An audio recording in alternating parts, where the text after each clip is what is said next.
The alarm on Sarah Mitchell's phone buzzed at 4:47 a.m., 3 minutes earlier than she had set it. She jolted awake in the cramped back seat of her 2008 Honda Civic, her neck stiff from sleeping in an awkward position against a rolled-up jacket she used as a pillow. The windows were fogged from her breathing, and the California dawn was just beginning to paint the sky in shades of gray and pink beyond the Walmart parking lot where she had spent another night.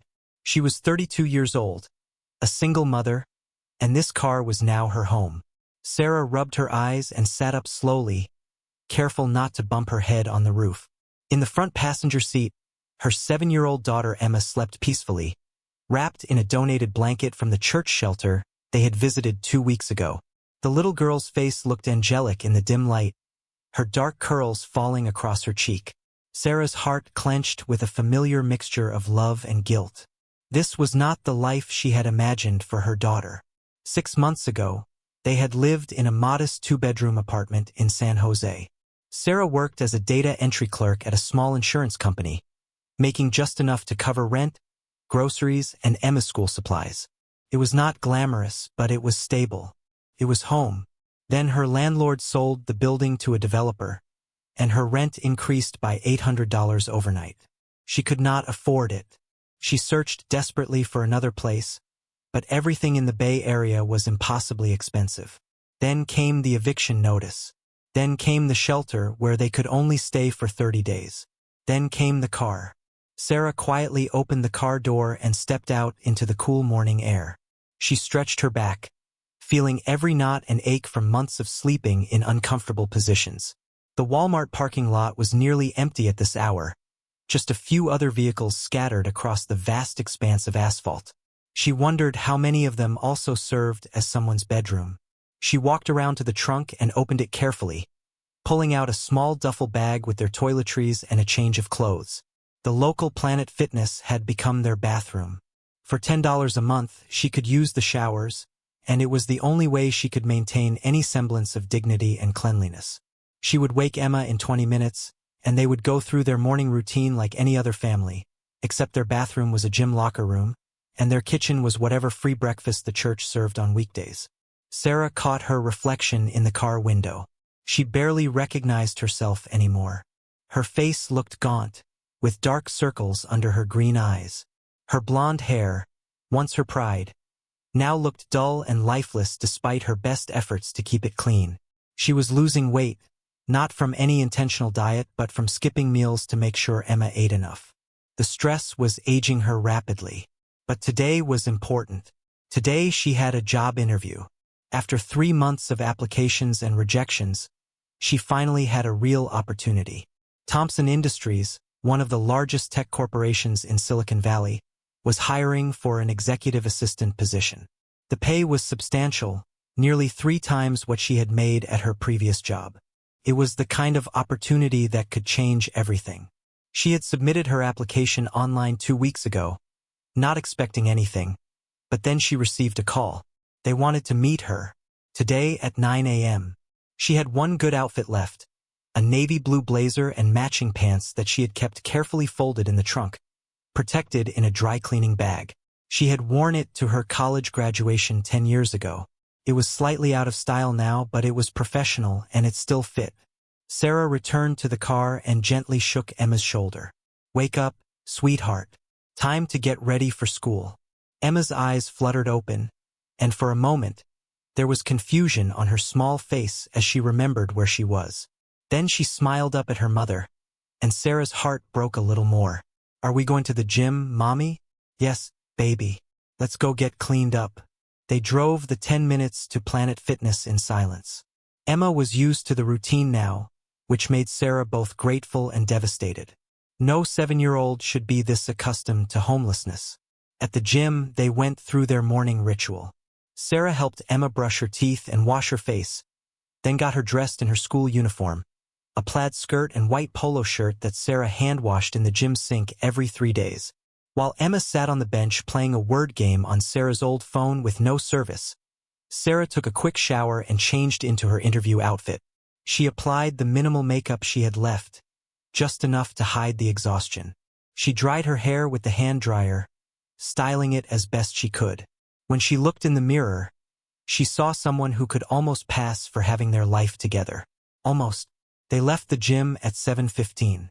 Sarah drove Emma to Valley View Elementary School, the same school she had attended before they lost their apartment. Sarah had fought hard to keep Emma enrolled there, lying about their address, using a friend's house as their official residence. She did not want to uproot Emma any more than necessary. The little girl had already lost her home, her bedroom, her toys. She could not lose her school and friends too. Bye, Mommy. Good luck at your work thing. Emma kissed her mother's cheek and climbed out of the car, her small backpack bouncing on her shoulders. Sarah watched her walk toward the school entrance, her heart swelling with pride and aching with sorrow. Emma never complained. She never cried about sleeping in the car. She never asked why they could not go home. She was so brave, so much braver than Sarah felt most days. Sarah checked the time. 7:45. She had an hour and 15 minutes before her interview at Thompson Industries. The company headquarters was only 20 minutes away, but she wanted to arrive early, to sit in the parking lot and prepare herself mentally. She could not mess this up. This was their way out. She drove through the morning traffic, the radio playing softly, some pop song about summer and freedom and not having a care in the world. She turned it off. She could not relate to that anymore. Thompson Industries occupied a massive glass building in Palo Alto, all modern architecture and intimidating corporate presence. Sarah pulled into the visitor parking lot at 8:20. She sat in her car, reviewing the notes she had written on a crumpled piece of paper. The position was for executive assistant to the CEO, Marcus Thompson himself. She had researched him extensively at the public library. He was 41.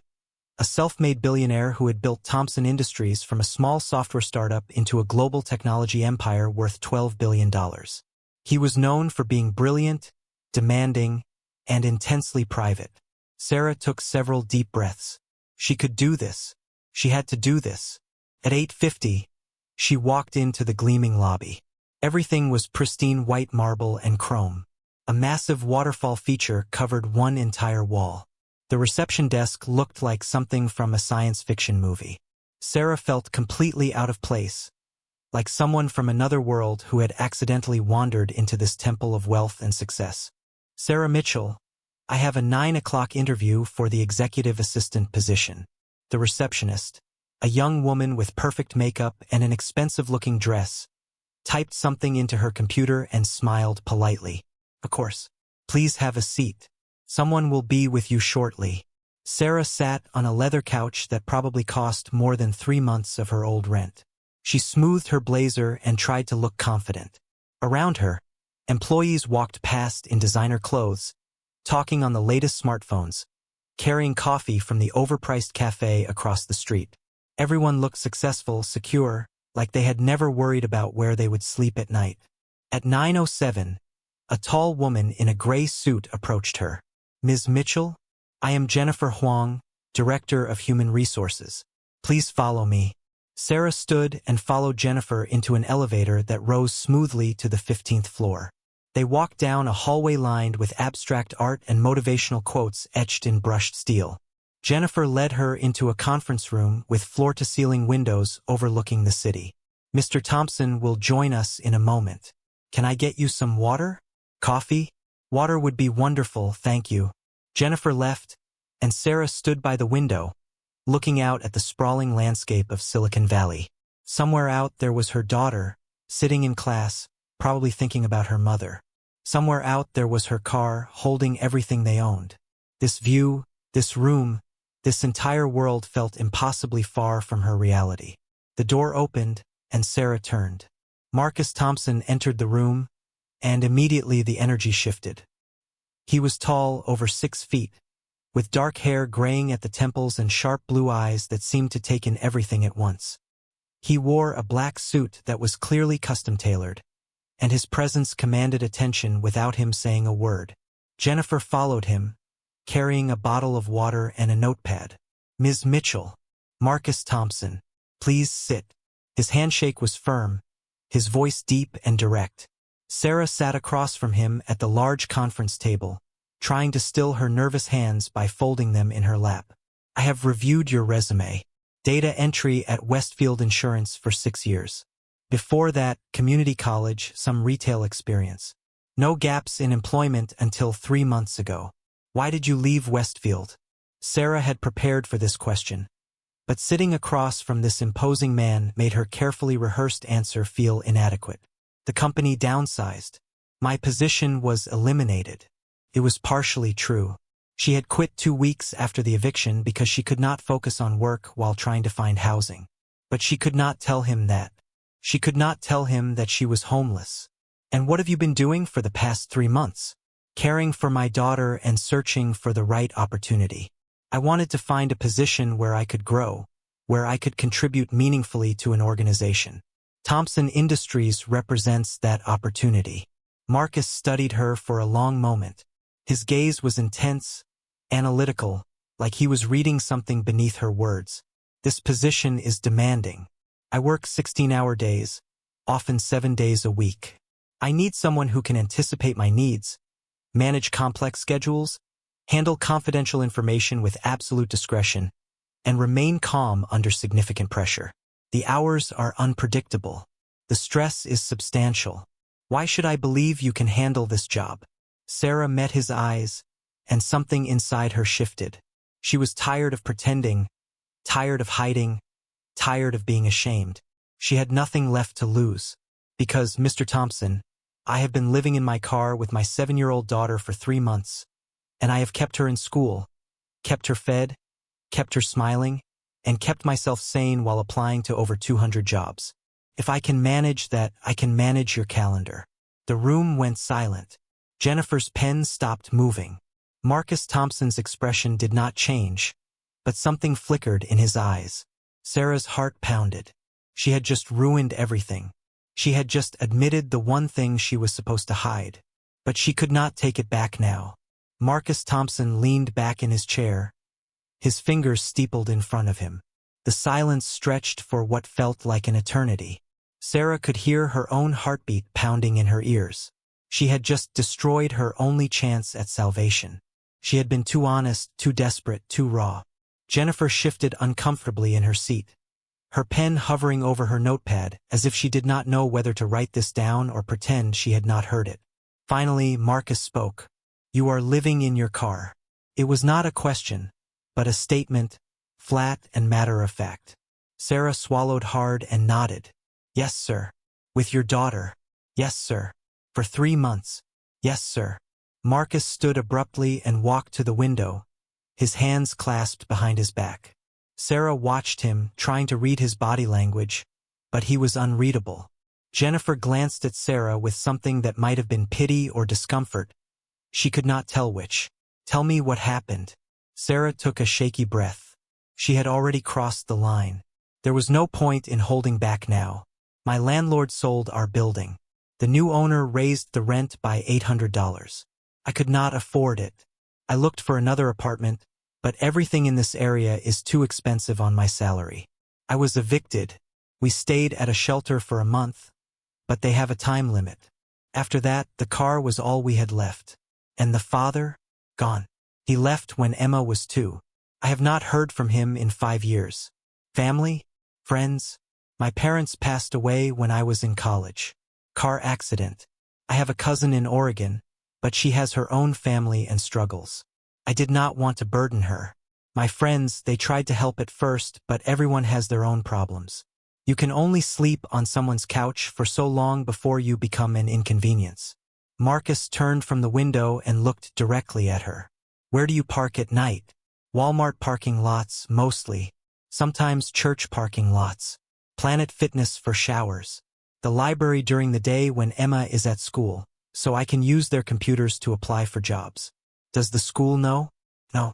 I used a friend's address as our residence. If they knew, they might call Child Protective Services. They might take her from me. Sarah's voice cracked on that last sentence, and she felt tears threatening to spill over. She blinked them back furiously. She would not cry in this interview. She would not fall apart in front of this billionaire who could never understand what it was like to have nothing. Marcus returned to his seat and opened a folder in front of him. Your resume says you type 90 words per minute. You are proficient in Microsoft Office. You have experience managing schedules and correspondence. These are baseline requirements for this position. What I need to know is whether you have the mental fortitude to work for me. I am not an easy person to work for. I am demanding. I am impatient. I do not tolerate mistakes. My last 3 assistants quit within 6 months. Sarah straightened her spine and looked him directly in the eye. Mr. Thompson, I have spent the last 3 months keeping my daughter safe, fed, and happy while living out of a vehicle. I have bathed her in gym locker rooms and made sure she never missed a day of school. I have smiled and told her everything will be okay while I have been terrified every single day. I have applied to 237 jobs and been rejected by all of them until today. I have been harassed by parking lot security guards, propositioned by strangers who saw a vulnerable woman, and humiliated by people who looked at me like I was trash. But I am still here. I am still fighting. I am still showing up. So yes, I can handle demanding. I can handle impatient. I can handle pressure. Because nothing you could throw at me would be harder than what I am already surviving. The room fell silent again. Jennifer was staring at her with wide eyes. Marcus's expression remained neutral, but something shifted in his gaze. It was not pity exactly. It was something else. Respect, perhaps. Or recognition. This position pays $120,000 annually, plus benefits. Health insurance, dental, vision. For weeks, paid vacation. Performance bonuses. Start date would be Monday. Are you interested? Sarah's breath caught in her throat. $120,000. It was more money than she had ever imagined making. It was enough to rent an apartment. It was enough to feed Emma properly. It was enough to have a life again. Yes, I am very interested. Good. Jennifer will handle the paperwork. I expect you here Monday morning at 7 a.m. sharp. Do not be late. He stood, indicating the interview was over. Sarah stood as well, her legs shaking. Thank you, Mr. Thompson. You will not regret this. I know I will not. Jennifer, please process Ms. Mitchell's hiring paperwork immediately. I want her started by Monday. He walked out of the conference room without another word, leaving Sarah standing there in shock. Jennifer stood and smiled, a genuine smile this time. Congratulations, Ms. Mitchell. Let me get you started on the onboarding process. Sarah followed Jennifer in a daze. She had done it. She had gotten the job. They were going to be okay. Everything was going to be okay. The paperwork took 2 hours. Jennifer walked her through benefits enrollment, direct deposit setup, emergency contact forms, confidentiality agreements. Sarah's hand cramped from signing so many documents. When it was finally done, Jennifer handed her a badge with her photo and name on it. This is your building access. You will have clearance to the executive floors. Mr. Thompson's office is on the 16th floor. Be here Monday at 7. Dress code is business professional. Mr. Thompson keeps a very fast pace, so be prepared to hit the ground running. I will be ready. Thank you so much. Sarah left the building at noon, stepping out into the bright California sunshine. She walked to her car in the visitor parking lot, and the moment she closed the door, she broke down. Great, heaving sobs that she had been holding back for months. Relief, gratitude, disbelief, hope. It all came pouring out. She had a job. A real job, with a salary that could change their lives. But as her tears subsided and reality set in, a new wave of anxiety washed over her. She started Monday. That was 4 days away. She would need professional clothes. She had one decent outfit, the one she was wearing, but Jennifer had said Mr. Thompson worked 16-hour days. She would need multiple outfits. She would need a place to keep them clean and pressed. She would need childcare for Emma for those long hours.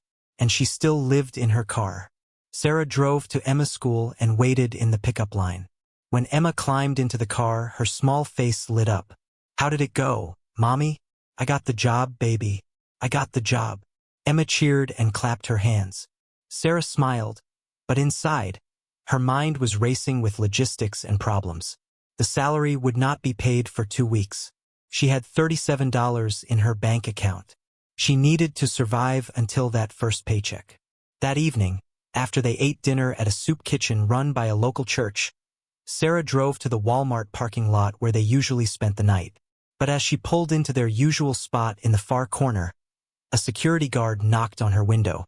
"You cannot stay here anymore. We have had complaints. You need to move along." Sarah's heart sank. This was their safest spot, well lit and relatively secure. She had been parking here for 6 weeks without issue. "Please, we have nowhere else to go. Just for tonight." "Not my problem, lady. Move the car or I call the cops." Sarah started the engine with shaking hands and drove away. Emma looked at her with worried eyes. "Where are we going, Mommy?" "We will find somewhere, sweetheart. Do not worry." But Sarah was terrified. She drove through the darkening streets, looking for a place to park. She tried a Target parking lot, but there was a sign that said no overnight parking.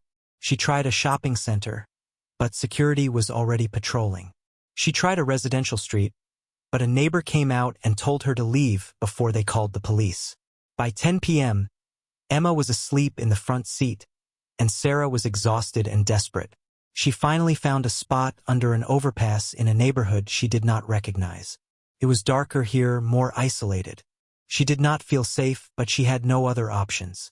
She locked all the doors and tried to sleep, but every sound made her jump. Every pair of headlights that passed made her heart race. Around midnight, someone tried the door handle. Sarah sat up, terrified, her hand on her phone ready to call 911. The person moved on, but she did not sleep the rest of the night. When dawn finally came, Sarah was running on pure adrenaline and fear. She drove back to Planet Fitness for their morning routine, but when she tried to check in, the desk attendant stopped her. "Ma'am, your membership is past due. I cannot let you in until you pay the balance." "How much do I owe?" $20. Sarah checked her bank account on her phone. $37. If she paid the gym membership, she would have $17 left to last until Monday. But they needed the showers. They needed to be clean. She paid the $20. That left her with $17. She had 4 days until she started work. $17 for gas, food, and anything else they might need. She calculated quickly. If she rationed carefully, if they ate at the soup kitchen every day, if she only bought the absolute essentials, they could make it. They had to make it. Over the next 3 days, Sarah stretched those $17 impossibly thin. They ate at the soup kitchen twice a day. She bought a loaf of bread and peanut butter for $3 to supplement. She used the library computers to research professional clothing options, wondering how she would afford even a single new outfit. On Sunday night, the night before she was supposed to start her new job, Sarah lay awake in the car, parked in yet another unfamiliar lot. Emma slept beside her, curled under their thin blanket. Tomorrow everything would change. Tomorrow she would walk into that gleaming building and start her new life. But tonight, she was still homeless. Tonight, she still had nothing. Sarah closed her eyes and whispered a prayer to whoever might be listening. "Please, just let me make it through tomorrow. Just let me prove I can do this. Please."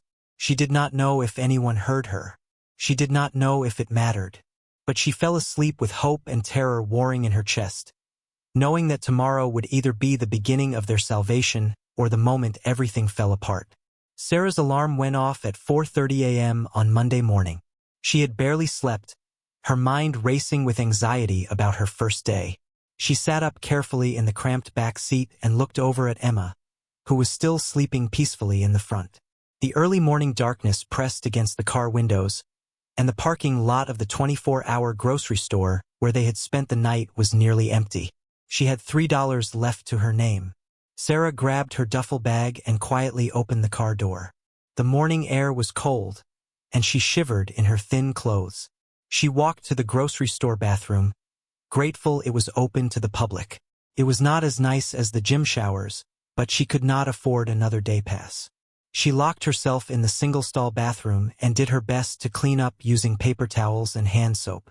She changed into her navy blue suit, the same one she had worn to the interview. It was wrinkled from being folded in the trunk, and she tried desperately to smooth out the creases with wet hands.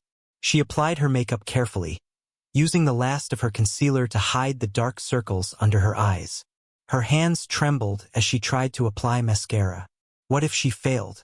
What if Marcus Thompson realized he had made a mistake hiring her? What if she could not keep up with his demanding pace? She stared at her reflection in the scratched bathroom mirror. The woman looking back at her was thin, tired, and terrified. But she was still standing. She was still fighting. "You can do this," she whispered to herself. "You have to do this." She returned to the car at 5:45 a.m. and gently woke Emma. "Good morning, baby. Mommy has to go to work today. Mrs. Chun is going to watch you after school. Okay?" Mrs. Chun was another parent from Emma's class who had agreed to watch her for free after Sarah explained her situation. It was charity and Sarah hated accepting it, but she had no other choice. She could not afford daycare, and she needed this job to work. "Okay, Mommy, will you come get me after?" "Yes, sweetheart. As soon as I can." Sarah dropped Emma at school at 7:15 and then drove to Thompson Industries. She arrived at 6:45, 15 minutes early. She sat in the parking lot, taking deep breaths and trying to calm her racing heart. Around her, expensive cars pulled into reserved spots. BMWs, Teslas, Mercedes. Her beat-up Honda Civic looked pathetic among them. At 6:55, she walked into the building. The lobby was already buzzing with activity. She showed her badge to security and took the elevator to the 16th floor. When the doors opened, she stepped into a world of quiet efficiency. Glass-walled offices, sleek furniture, and an atmosphere of focused intensity. Jennifer Huang was waiting for her at the reception desk. "Good morning, Sarah.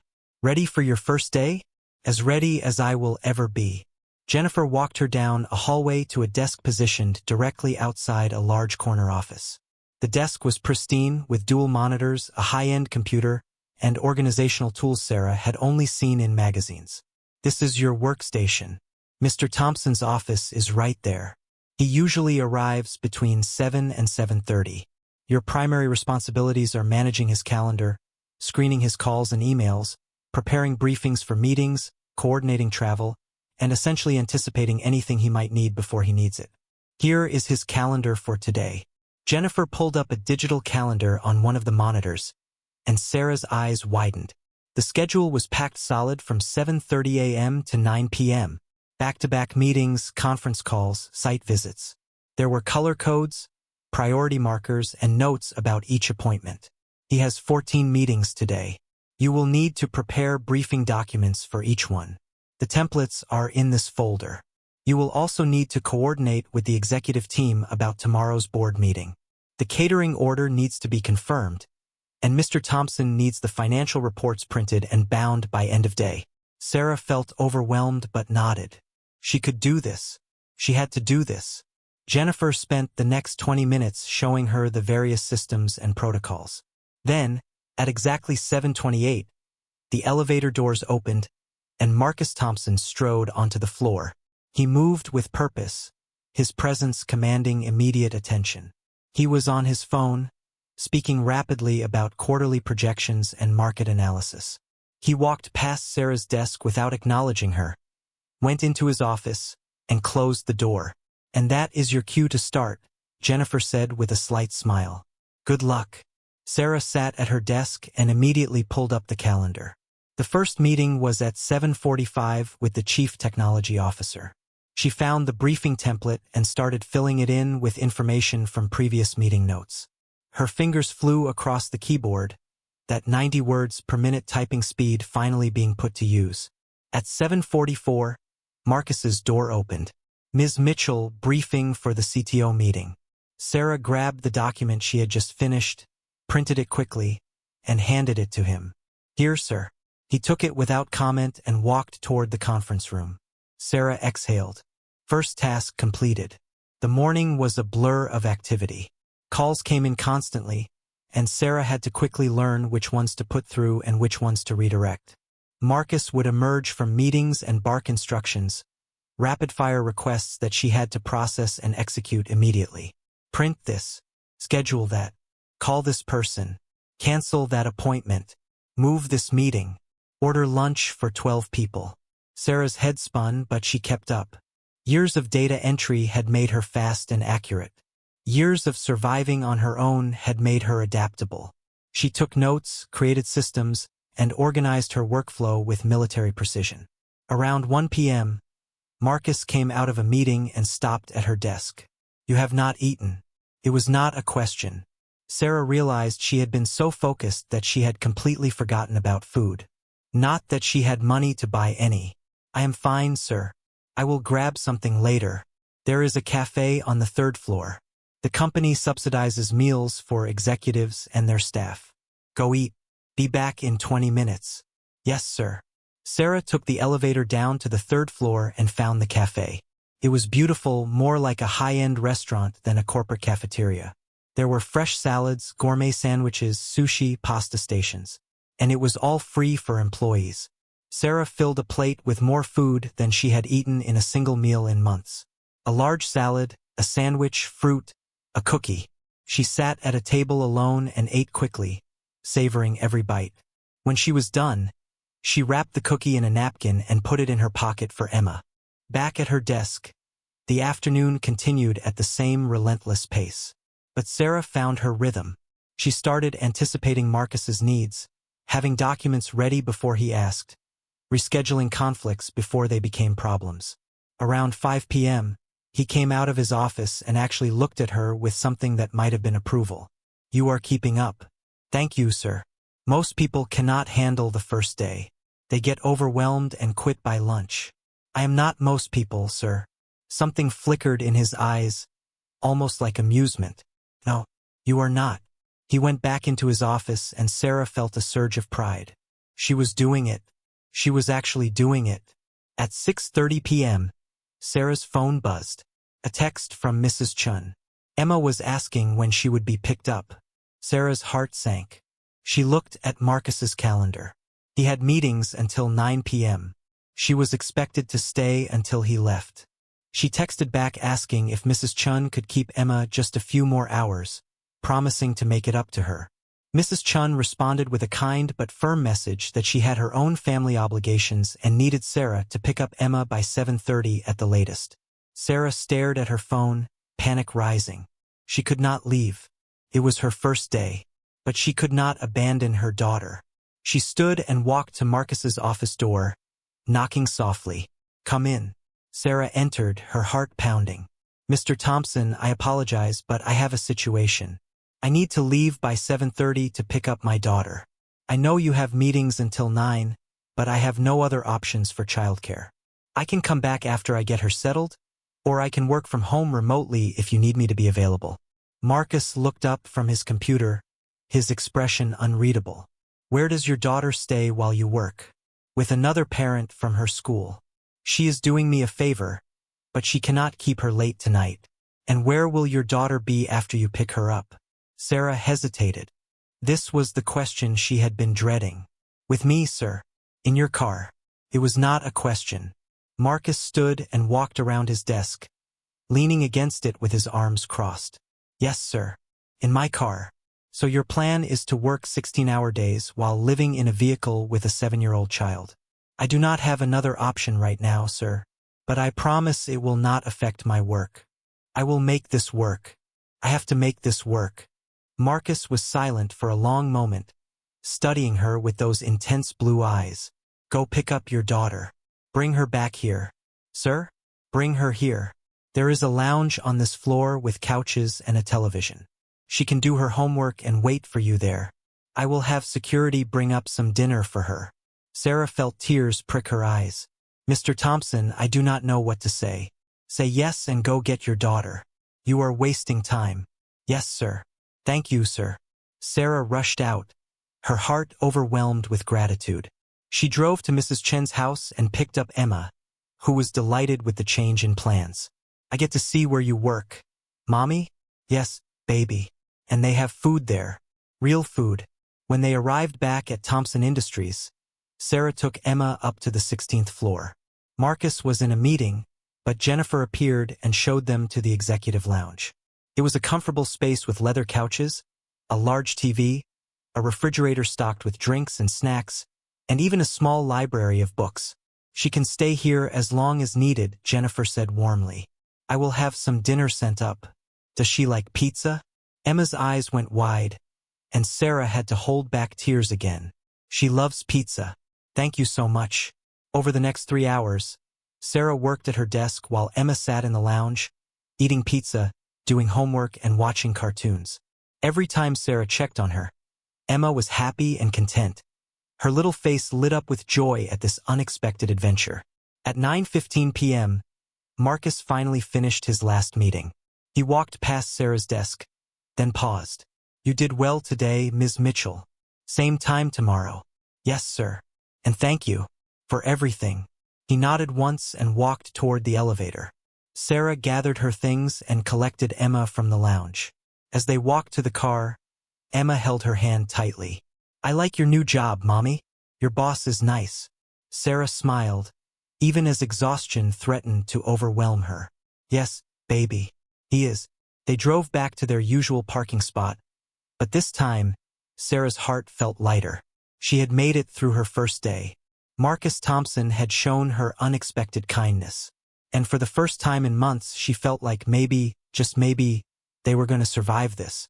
If you are rooting for Sarah and Emma right now, hoping their story has a happy ending, take a moment to subscribe to the channel, because what happens next will change everything for this brave mother and her daughter. The turning point is just beginning. The first 2 weeks at Thompson Industries passed in an exhausting blur. Sarah worked longer hours than she ever had in her life, arriving at 6:45 a.m. and rarely leaving before 9 p.m. But Marcus Thompson kept his word. Every evening, Emma was allowed to stay in the executive lounge, fed and cared for by the surprisingly kind security staff who brought her dinner and kept an eye on her. Sarah proved herself indispensable.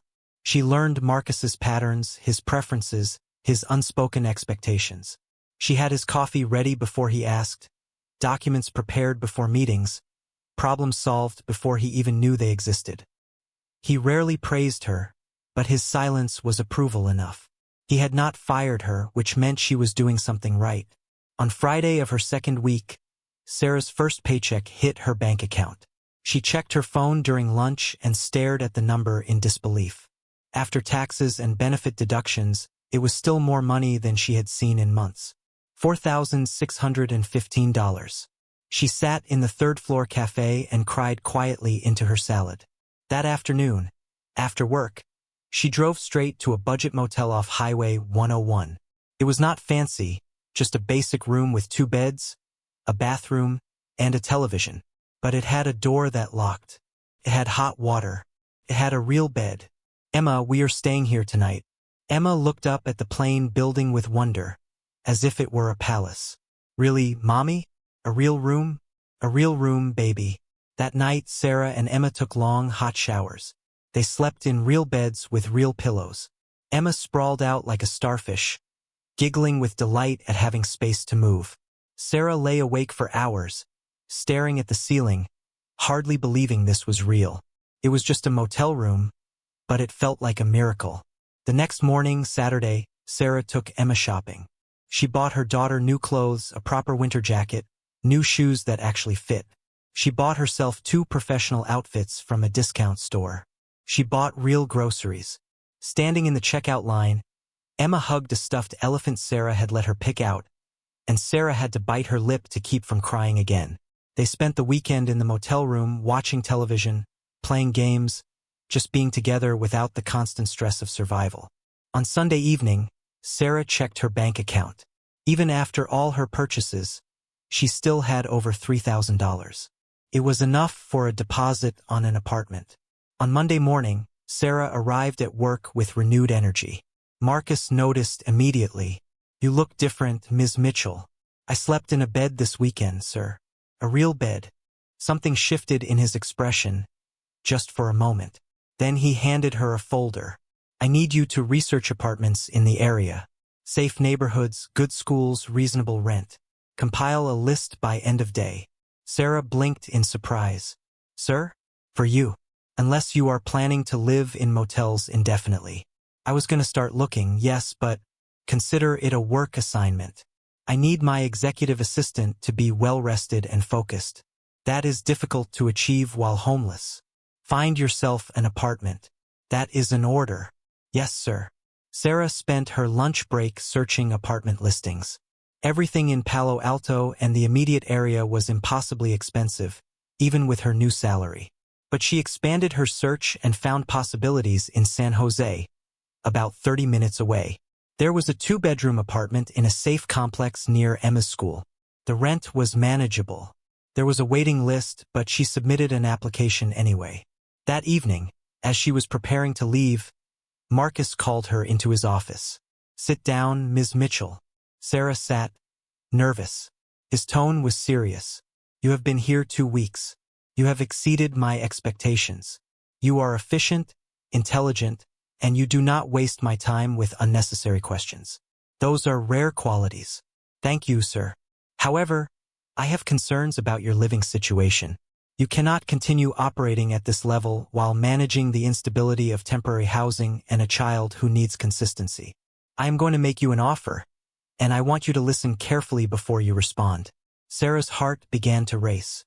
"I own several properties in the area. Investment properties, rental units. There is a 2-bedroom house in Menlo Park, 15 minutes from here. Good neighborhood, excellent school district. The previous tenant moved out last month. It has been sitting empty. You and your daughter can live there." "Sir, I cannot possibly afford." Marcus held up his hand. "The rent will be $1,500 a month. That is well below market value, but I consider it an investment in employee retention and performance. Additionally, I am giving you a $5,000 advance against your salary to cover the deposit, first month's rent, and basic furnishing needs. You will pay it back through small deductions from your paychecks over the next year. Do you accept?" Sarah could not speak. She opened her mouth, but no words came out. This could not be real. People like Marcus Thompson did not do things like this for people like her. "Ms. Mitchell, I need an answer. I do not have time for sentimentality." "Yes, yes, sir. I accept. Thank you. I do not know how to thank you. By continuing to do your job well. That is sufficient.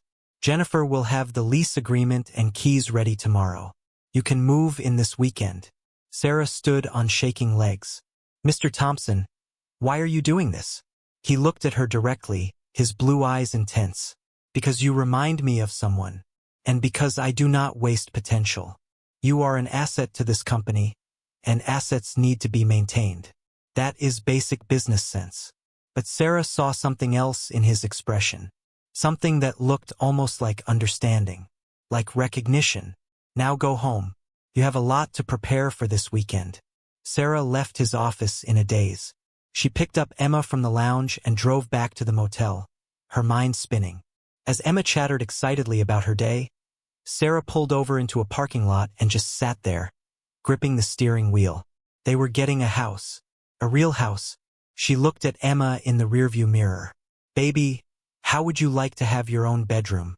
With your own bed and your own toys?" Emma's eyes went huge. "Really, Mommy? Really and truly?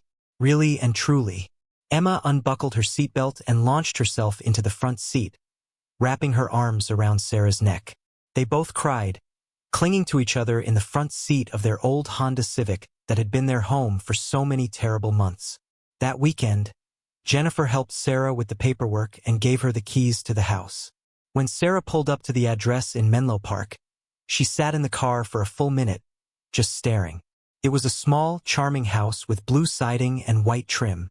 There was a tiny front yard with a flower garden, a driveway, a mailbox with the address clearly marked. It looked like something from a magazine, like something that belonged to real families who had their lives together. Sarah and Emma walked up to the front door. Sarah's hands shook as she turned the key in the lock. The inside was beautiful. Hardwood floors, large windows that let in natural light, a cozy living room with a fireplace. The kitchen had modern appliances and granite countertops. Down the hallway were 2 bedrooms, each with closets and big windows. The bathroom had a full tub and shower. It was perfect. It was more than Sarah had ever dreamed of having. Emma ran from room to room, her delighted laughter echoing through the empty house. "Mommy, which room is mine? Can I have the one with the window seat?" "You can have whichever room you want, baby." That evening, They slept on the floor with blankets from the motel, too excited to wait for furniture. But they were inside. They were safe. They were home. Over the next 2 weeks, Sarah slowly furnished the house with budget furniture and second-hand finds. Marcus had given her access to a company discount program that helped. She bought Emma a real bed with a princess comforter. She bought herself a simple bed frame and mattress. They got a couch, a small dining table, dishes, towels, everything that makes a house a home. Emma started inviting friends over from school. Sarah hosted her first dinner party, just Mrs. Chun and her family, to thank her for all her help. Standing in her own kitchen, cooking food in her own home, Sarah felt like she had won the lottery. At work, Sarah continued to excel. Marcus began trusting her with more complex tasks, including sitting in on executive meetings to take notes and manage action items. She met with department heads, coordinated major projects, and became an integral part of the executive team's operations. One morning in her 6th week, Marcus called her into his office. The chief operating officer, David Brennan, was there as well. Ms. Mitchell, David and I have been discussing the organizational structure of the executive team. We are creating a new position, Chief of Staff. This person would coordinate across all departments, manage strategic initiatives, and serve as my direct liaison to the company. The salary is $200,000 annually. I am offering you the position. Sarah's mind went blank. Chief of Staff, $200,000. Sir, I have only been here 6 weeks. I do not have the experience for. You have more relevant experience than most people who go to business school. You have been managing chaos, adapting to impossible situations, and solving complex problems with limited resources for months. That is exactly what this role requires. The question is whether you believe you can do it. Sarah thought about everything she had survived. The eviction, the shelter, the car, the fear, the shame, the endless, crushing weight of poverty and hopelessness. She had climbed out of that hell through sheer determination and refusal to quit. Yes, sir. I can do it. Good. David will work with you on the transition. We announce next Monday. As Sarah left the office, David walked with her. You know, he never does this, right? Marcus does not help people. He does not give second chances. He does not promote from within unless someone has been here for years. Whatever you did to earn his respect, it must have been extraordinary. Sarah thought about that first interview when she had told him the truth about living in her car. When she had refused to hide or make excuses. When she had shown him that she was a fighter. I was honest with him, she said simply, and I refused to quit. That evening, Sarah picked up Emma from the after-school program she could now afford. As they drove home, their home, Emma sang along to the radio. Sarah glanced at her daughter in the rearview mirror, and her heart overflowed with gratitude. They had made it. Against all odds, they had survived. They had more than survived. They were thriving. But Sarah did not know yet that the biggest surprise was still to come. 3 months after Sarah started at Thompson Industries, her life had transformed beyond recognition. She was chief of staff, earning more money than she had ever imagined possible. Emma was thriving in school, making friends, taking dance classes that Sarah could now afford. Their little house in Menlo Park felt like a sanctuary after so many months of uncertainty. But Sarah never forgot where she had come from. Every morning when she woke up in her own bed, she felt a flash of gratitude so intense it almost hurt. She drove past the Walmart parking lot sometimes, seeing other cars with fogged windows, knowing there were other families living the nightmare she had escaped. On a Tuesday morning in late November, Sarah arrived at the office at her usual time. She had a meeting scheduled with Marcus at 8 to discuss the upcoming year-end strategy session. But when she walked past his office, the door was open and the lights were off. That was unusual. Marcus was always there before her.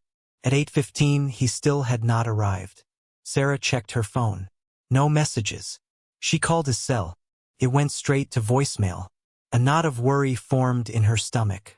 In 3 months of working for him, Marcus had never been late, never been unreachable.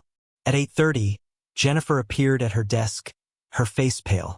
Sarah, we need to talk. Conference room 3. Sarah followed her, her heart pounding. Inside the conference room, David Brennan sat with two other executives she recognized from the board of directors. "Please sit down," David said quietly. "What is happening? Where is Mr. Thompson?" David exchanged glances with the others, then sighed heavily. "Marcus had a medical emergency last night. He is in the hospital. He collapsed at home, alone. His housekeeper found him this morning and called 911. He is stable now, but the doctors are running tests." Sarah felt the blood drain from her face. What kind of medical emergency? They think it was exhaustion and stress. Possibly a minor cardiac event. Marcus has been working 100-hour weeks for years. His body finally gave out. Is he going to be okay? They think so, but he needs to rest. Complete rest. For weeks, possibly months. Which brings us to why we called you here. David pushed a folder across the table. Before the paramedics took him, Marcus was apparently conscious enough to make some calls.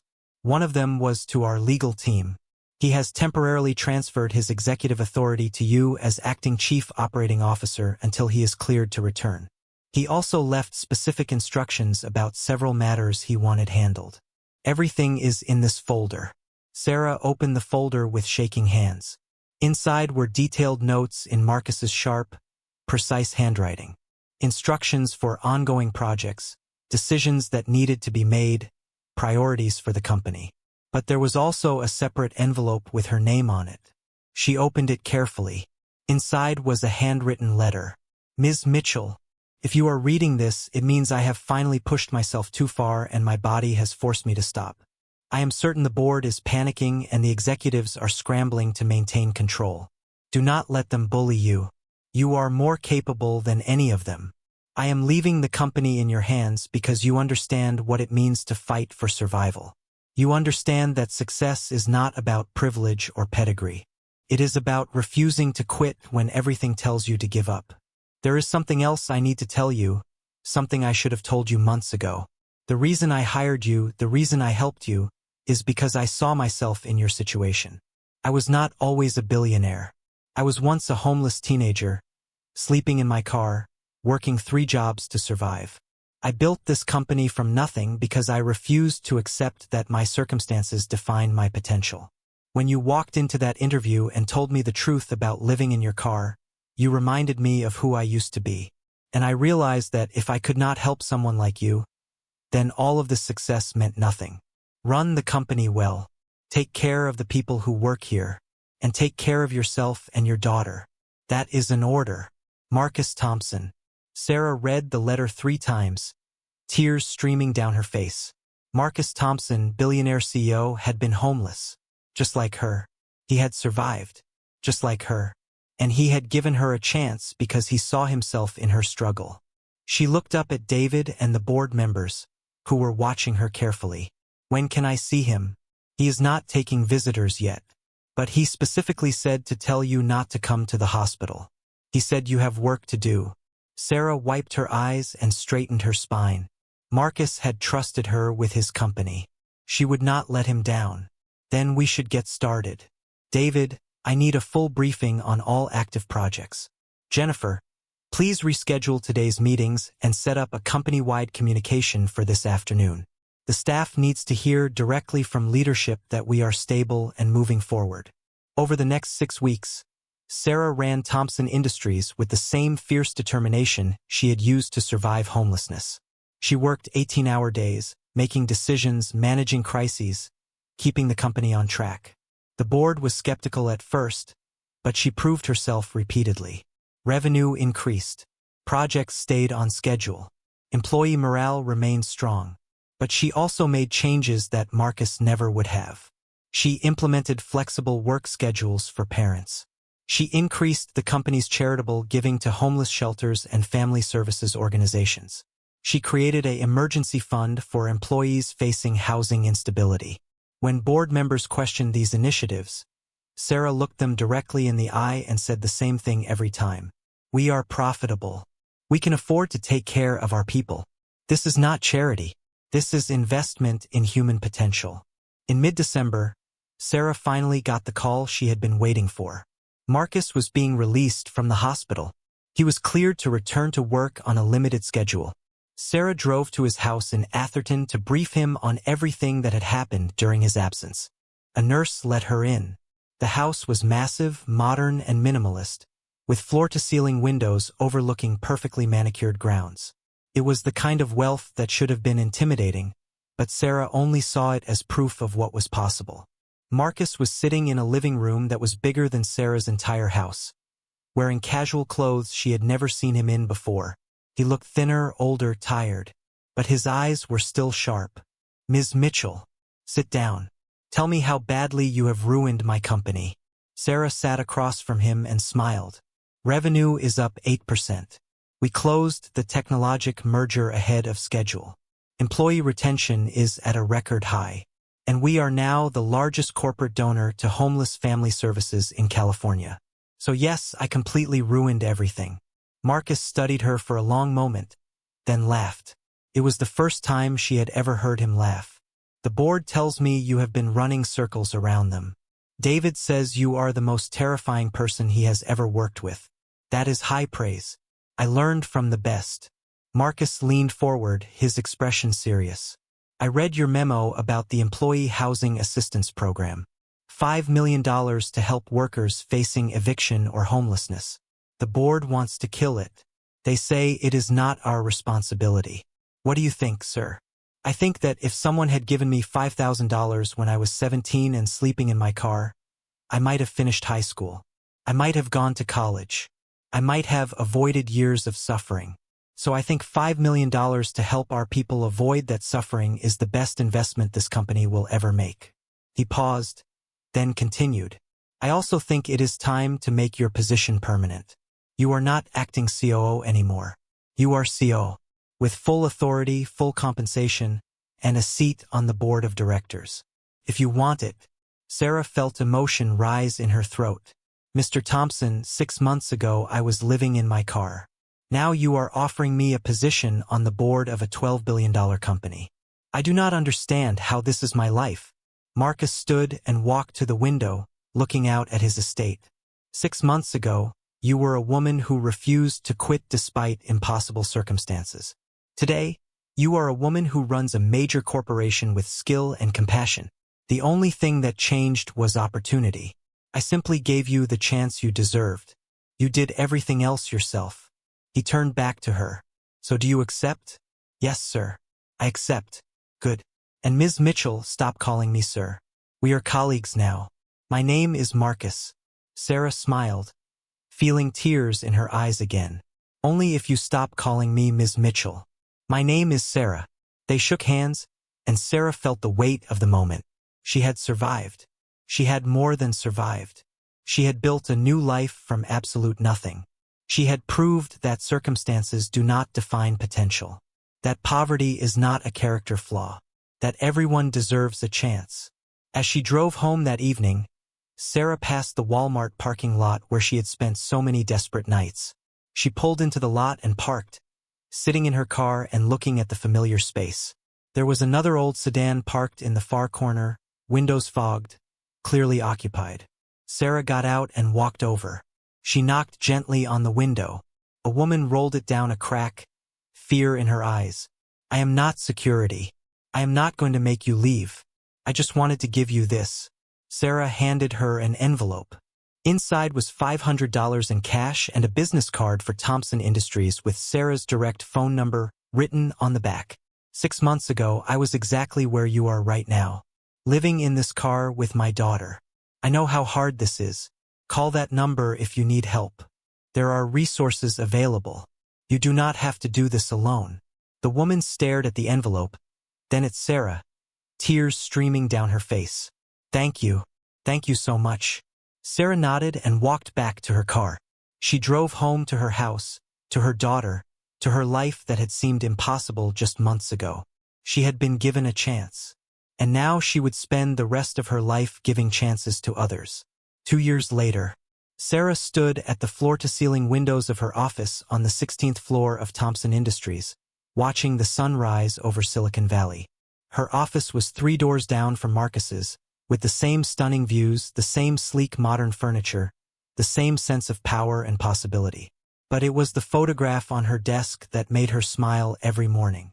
Emma, now 9 years old, wearing a soccer uniform and holding a trophy from her team's championship win. Her daughter was thriving in ways Sarah had once only dreamed about.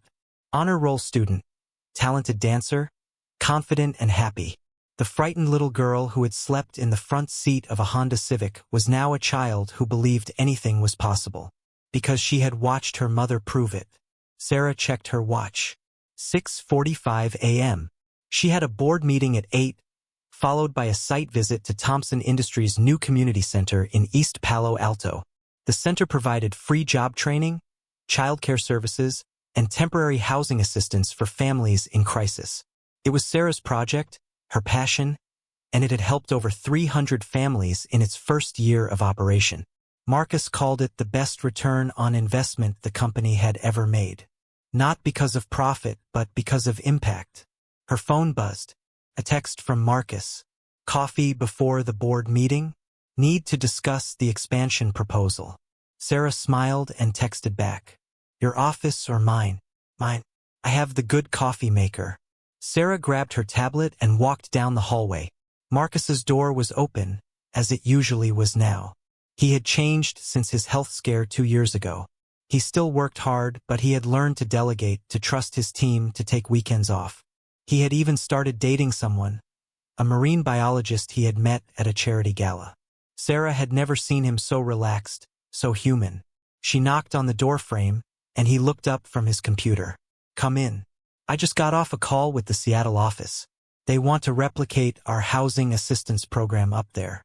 Apparently word is spreading about what we are doing here. Sarah sat in the chair across from his desk, accepting the cup of coffee he poured for her from his expensive Italian espresso machine. That is the 4th city this month. Portland, Denver, Austin, now Seattle. Corporate America is finally waking up to the fact that helping employees with basic needs is not charity. It is smart business. Marcus leaned back in his chair, studying her with that analytical gaze she had come to know well. You know what I realized the other day? When I hired you, I thought I was doing you a favor, giving a homeless woman a chance. But the truth is, you saved this company. You brought humanity back to a corporation that was becoming too focused on profit margins and quarterly reports. You reminded all of us why we do this work in the first place. Sarah felt emotion rise in her throat, even after 2 years of working alongside him. You gave me a chance when no one else would. You saw potential instead of poverty. That changed my life, Marcus. It changed Emma's life. And now you are changing hundreds of other lives. That is the whole point. Success is not just about building wealth. It is about building opportunity for others. Sarah's phone buzzed again. A reminder about her lunch meeting.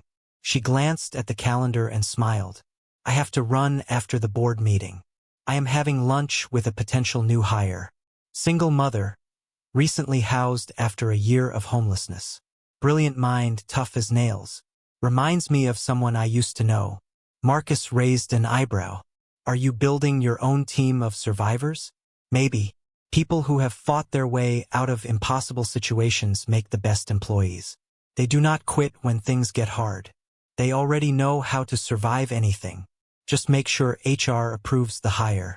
I do not need the board accusing me of nepotism. It is not nepotism if they are genuinely the best candidates. Which they are. Sarah stood to leave, but Marcus called her back. One more thing. I got a call from Forbes yesterday. They are doing a feature on corporate social responsibility. They want to interview you about the housing assistance program and your story. I told them you would consider it. Sarah hesitated. She had avoided publicity, preferring to work behind the scenes. Her story was personal, painful in many ways, but she also knew that visibility mattered. That representation mattered. That other people living in their cars needed to see proof that escape was possible. I will do it. If it helps even one person believe they can survive their circumstances, it is worth it. That is what I thought you would say. The board meeting went smoothly. Sarah presented the expansion proposal for the housing assistance program, backed by data showing improved employee retention, productivity, and morale. The board approved the budget increase unanimously. 2 years ago, they would have fought her on every dollar. Now they trusted her judgment. After the meeting, Sarah drove to the community center for the site visit. The building was modern and welcoming, with bright colors and comfortable furniture. Inside, she found parents attending job training workshops while their children played in the subsidized childcare center. There was a food pantry, a clothing closet, computer labs, counseling services. Everything a family needed to stabilize and rebuild. Sarah walked through the facility, talking to staff and clients. A young woman approached her, recognition dawning on her face. "You are Sarah Mitchell. I saw your interview in the Business Journal. You lived in your car just like I did." Sarah smiled and shook her hand. "For 3 months. Worst 3 months of my life." "How long were you homeless?" 8 months. With 2 kids. But I got into the Thompson housing program 6 months ago. Now I have an apartment, a job in customer service, and my kids are back in school. You literally saved our lives. You saved your own life. I just helped open a door. You are the one who walked through it." The woman hugged her, tears in her eyes, and Sarah hugged her back, remembering what it felt like to be that desperate, that grateful, that determined to survive. That evening, Sarah drove home to the same house in Menlo Park. But now it was truly hers. She had paid off Marcus's loan months ago and bought the house outright. The mortgage was in her name. The deed was in her name. It was hers in a way that still made her emotional. Emma was in the kitchen doing homework when Sarah walked in. She looked up and grinned. "Mom, guess what? I got an A on my English essay. Mrs. Patterson said it was the best in the class." Sarah hugged her daughter tightly. "I am so proud of you, baby." "What was the essay about?" "It was about heroes. I wrote about you. About how you kept us safe when we did not have a home. About how you never gave up even when things were really hard." Mrs. Patterson cried when she read it. Sarah blinked back tears. "Emma, you know I was just doing what any parent would do, right?" Emma shook her head seriously. "No, Mom. You were doing what a superhero would do. You saved us. You are my hero."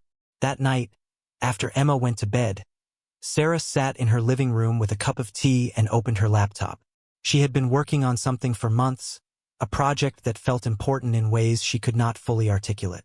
She was writing a book, a memoir about her experience with homelessness, her journey from rock bottom to corporate leadership, and her mission to change how companies treat employees facing housing instability. She was not a professional writer, but the words poured out of her like a flood, months and years of pain and triumph and lessons learned. The working title was, "It's All I Have Left, From Homeless to Hopeful." Her publisher had already expressed strong interest. They thought it could help change the national conversation about poverty, homelessness, and corporate responsibility. Sarah hoped they were right. Around midnight, she closed her laptop and walked to the window. The neighborhood was quiet, houses lit from within, families safe and warm. She thought about all the people who were not safe tonight, who were sleeping in cars, in shelters, on streets, who were terrified and ashamed and wondering if they would ever escape. She thought about the woman she had been 2 years ago, convinced that her circumstances defined her worth, convinced that she had failed her daughter, convinced that she would never climb out of that hole. And she thought about the woman she was now, COO of a major corporation, board member, advocate, author, mother, survivor. Her phone buzzed with a text from Marcus. "Just finished reading the draft chapters you sent me. Publish this book. The world needs to read it." Sarah smiled and texted back. "Thank you for believing in me when I could not believe in myself." His response came immediately. "Thank you for reminding me why success matters. It is not about the money. It is about what you do with the opportunity." Sarah set down her phone and looked at her reflection in the dark window. She barely recognized the woman staring back at her. This woman was strong, confident, purposeful. This woman had survived hell and come out fighting. This woman was going to change the world.